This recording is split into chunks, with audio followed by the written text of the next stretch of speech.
Santa Eulalia, ella es corresponsal internacional del país de España en México, de este gran diario que pues siempre con los trabajos, vamos a decirlo, bueno, en la revista Semana, yo soy fanático de la revista semanal de El País de España y admirador también de la calidad periodística de este diario a nivel internacional.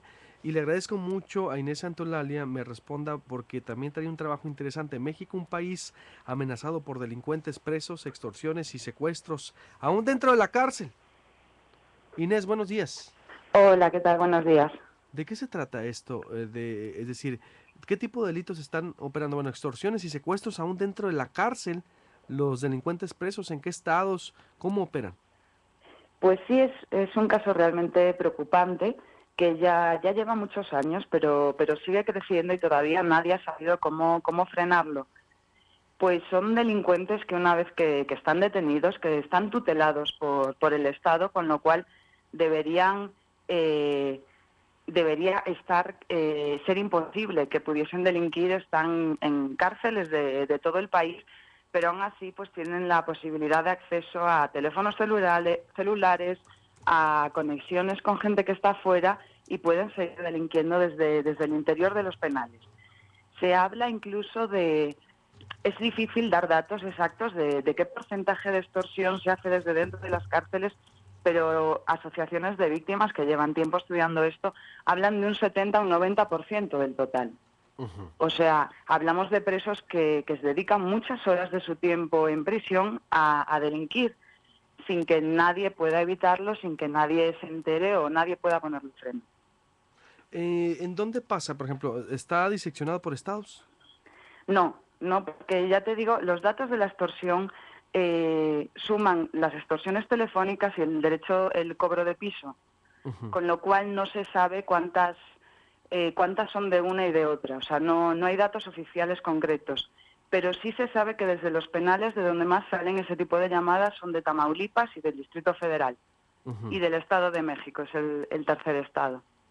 Es decir, y bueno, y esto es a nivel, aquí sí, en Tamaulipas se han recibido algunos reportes, por ejemplo, de las cadenas, de cómo operan, es una red nacional de cómo opera. Sí, se supone que hay unas leyes, hay leyes que prohíben el uso de celulares en las cárceles, pero es un hecho que no se está cumpliendo. Se rentan celulares en las propias prisiones, los propios custodios meten los aparatos y ahí es muy fácil acceder a ellos. Por otro lado, se intentó, pues ya que no se podía cumplir la ley de prohibir los celulares, pues hacer una zona de sombra a través de inhibidores en los penales. Pero tampoco está funcionando porque son los propios directores de las cárceles los que las controlan y las acaban apagando. No sabemos si... Es difícil saber, se trata de que se corrompen o se sienten amenazados por los propios presos y las apagan. Y ahora hay una tercera solución que se les ocurre al coordinador antisecuestros, que es muy claro respecto a esto, no elude el tema, él es directo, sabe que esto está pasando, y está pensando en que sea la propia SEGOP, la Secretaría de Gobernación, quien controle estos inhibidores para que se mantengan encendidos todo el día.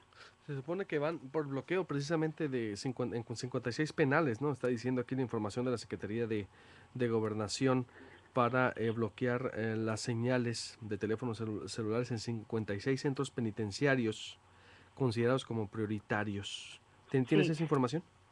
actualmente lo que tengo es a través de una organización, creo que es el Observatorio Nacional. Ellos hablaban de que en estos últimos años habían puesto 200 de estos aparatos en 200 penales federales del país. Pero supongo que ahora los que pasarán al control de la SEGO pues serán unos pocos y poco a poco irán ampliando, no lo sé. Pero bueno, tenemos que tener en cuenta que el hecho de poner inhibidores está bien, pero es una medida que viene porque la ley no se cumple de entrada, que lo primero sería que no hubiese celulares en una cárcel. Si yo intento acceder a una cárcel, yo no puedo entrar con un celular porque voy a pasar una serie de controles y nunca voy a ser capaz de meter un celular. De manera que si están entrando es por la propia corrupción del personal de la cárcel que está metiendo los celulares. No es que uno pueda entrar con un celular en la cárcel, es porque hay redes y hay gente que es capaz de meterlos y de rentarlos una vez Obvio, dentro. es Entonces, complicidad oficial. eso sería lo primero que habría Exacto. que atacar de esa ¿Por qué manera. No ingresan? haría falta inhibidores. Date cuenta, un inhibidor en un penal en el DF, por ejemplo, crea una zona de sombra que afecta a vecindarios incluso. Ujú. Es muy complicado que sea solo para el penal, o sea, es una medida que, bueno, si no funcionan las demás, pero de entrada lo que habría que hacer sería que se cumpla la ley en los penales. Plenamente. Y bueno, y que primero sacudan, ¿no? A las autoridades que lo permiten. Es decir, Exacto. por ahí sería, estoy de acuerdo. Gracias, Inés. Te agradezco mucho. Te mando un abrazo y estaremos al pendiente. Muy bien, muchas gracias. Gracias, Hasta Inés luego. Santaeulalia del periódico El País de España. Voy a hacer un corte.